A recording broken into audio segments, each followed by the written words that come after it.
All right, let's dive into some truly game-changing ideas about negotiation. They come from a guy who used these exact strategies when, well, lives were literally on the line. Former FBI hostage negotiator Chris Voss.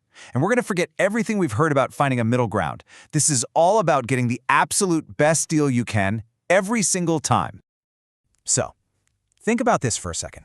This one question, it pretty much flips everything we think we know about negotiation completely on its head.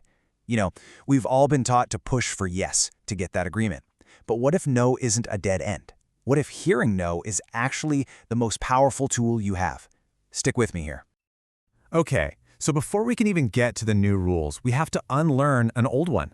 And that's the big myth of the win-win compromise. It sounds great, right? It sounds fair. But in reality, it often means both sides are actually leaving value on the table. It's a lose-lose in disguise.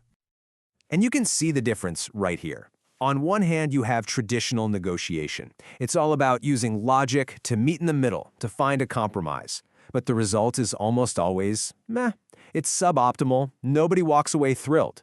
But Voss's method, totally different. The goal isn't just to agree, it's to get the best deal. And the tool isn't logic, it's something he calls tactical empathy. So where in the world does an idea this radical even come from? Well, it wasn't cooked up in a business school classroom. It was forged in the most high-stakes situations you can possibly imagine, where the wrong words could have, well, fatal consequences. So who is this guy? This is Chris Voss. For more than 20 years, he was the FBI's go-to guy for international kidnapping negotiations. We're talking about techniques that aren't just theories from a book, they were pressure-tested when everything was on the line.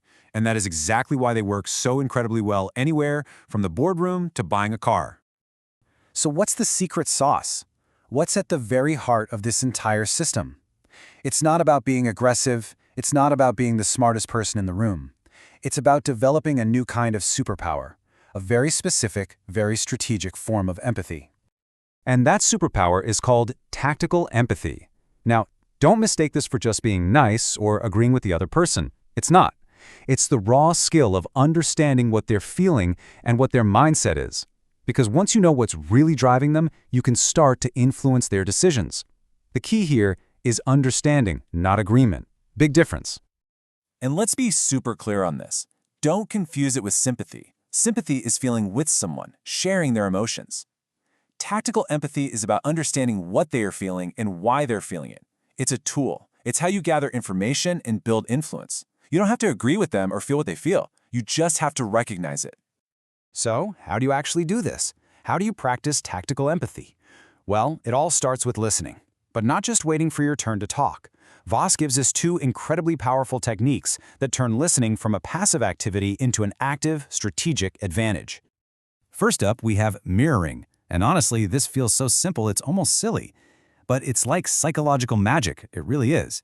So let's say someone tells you, this project has been incredibly difficult. All you do is calmly repeat back the last few words as a question. Incredibly difficult? And then you just go silent, you wait. That silence prompts them to keep talking, to explain themselves, to give you more information without you even having to ask a real question. It's amazing. Okay, the next technique is called labeling. This is where you actually call out the emotion you're sensing from the other person, and you use these really simple, non-confrontational starter phrases to do it. Now, here's why this is so powerful. When you say something like, "It sounds like you're concerned about the timeline," you're not agreeing with them. You're simply showing them that you're paying attention, that you see things from their perspective. And this instantly makes the other person feel heard and understood. It lowers their defenses, and it makes them way more open to what you have to say. All right, now we get to the most mind-bending idea of all. We are all trained to fear the word no. We see it as a failure, a total dead end. But Voss argues the complete opposite. He says you should actually be looking for a no. Just let that sink in for a second. No is not the end. It's the beginning. Think about it. A yes can be meaningless. People say yes all the time just to make you go away. But a no is where the real conversation, the real negotiation actually starts. See, the crucial thing to get here is that no is almost never a final rejection. It's really just a placeholder for some other underlying concern. It's an invitation to dig deeper. When you hear no, you've just been given a golden opportunity to find out what the real problem is. Is it about the money? Are they just confused? Are they afraid? Now you can actually start negotiating. And here's the cool psychology behind it. When you let someone say no, you give them a sense of control, a sense of autonomy. It makes them feel safe, and people who feel safe and in control are way more likely to listen to you and even work with you. If you try to force them into a yes, all you do is build up resistance. So look, if you take just one thing away from all this, let it be this. Negotiation isn't some battle of logic or a test of wills. At its core, it's about understanding and influencing human emotion. It's really all about mastering emotional intelligence. So I'll leave you with this question. The next time you're in any kind of a negotiation, could be with your boss, your partner, anybody, are you going to be listening just for their answer, or are you going to be listening for what's really driving them?